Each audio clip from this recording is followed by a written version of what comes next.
So if we talk about electricity, there are a couple of components, big components. You have to generate the electricity, and then consumers use electricity.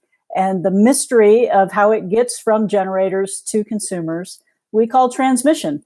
And as you get more specific, transmission I refer to as the big poles and wires, because in your neighborhood you have little poles and wires that are carrying electricity at a lower voltage. And we call that the distribution system. But if we keep our attention focused on transmission, the key thing it is doing is transferring electricity over long stretches, long reaches. And as generators are sited or are located more remote from where customers are, you absolutely have to have transmission to bring that electricity to the consumers. Some of the challenges with transmission, it's probably the most complicated aspect of the electricity system. And part of that is because the flow of electricity is dictated by physics. It's not dictated by political boundaries or state borders. The physics of the system, the type of conductor, the type of wire that is in the air, the voltage at which the electricity is transferring, all of which will determine how the power flows and in which direction and across which lines that it flows. Sometimes it's not very intuitive, and it requires study and analysis and models to be able to determine how transmission is actually going to flow. As we're in a world where the desire for more renewable energy sources of generation is increasing, and as the costs of those sources are decreasing, those sources of wind and solar generation, certainly wind generation, are typically more remote from where customers live. And as the folks at the Mid-Continent ISO like to say, if you like renewable energy, you better you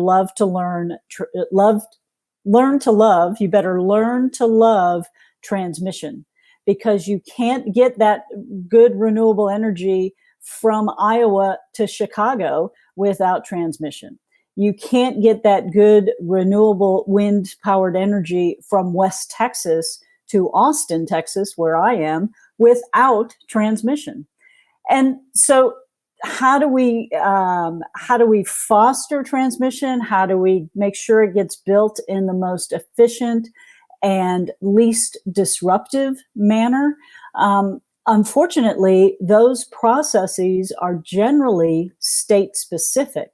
And in fact, in some states, the specific siting of transmission lines is up to the county authority. And so it can get, it's not a one size fits all in terms of how to influence the siting of transmission, how to support it, or offer additional or better solutions of where transmission should be. But it's very local specific, because in the end, to build new transmission, you've got to put a pole somewhere, and that somewhere is generally on somebody's piece of property, and that line is going to run hopefully alongside somebody's property line, not directly across it, is one way to do it in a lesser invasive manner.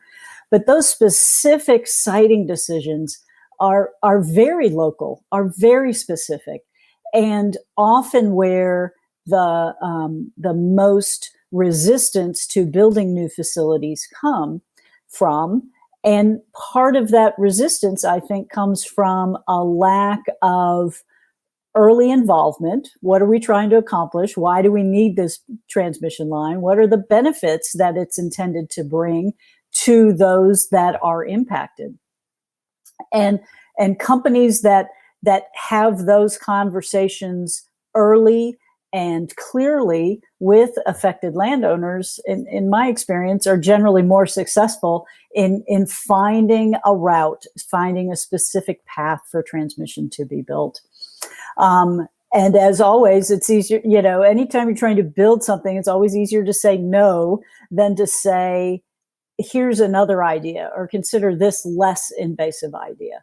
And as people are thinking about becoming active in the energy industry or influencing energy policy, the transmission piece is a very key and a very important piece, one that can seem too complicated to understand, hard to learn the lingo or get on top of.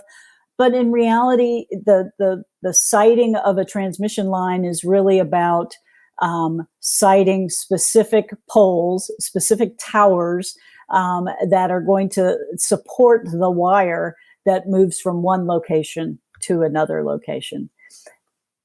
That's the easy part. And as we talk about transmission, that it's important, I think, for those that want to be engaged and active in energy and energy policy to understand generally just saying no is generally not a very good outcome. And the better conversation, the more helpful conversation to have is what alternatives were considered? Are there different ways of accomplishing this? What other lesser impactful construction techniques might be at play? What other slightly more expensive routes could be implemented that are much less invasive? All of which are appropriate trade-offs that should be part of the deliberation of getting transmission built.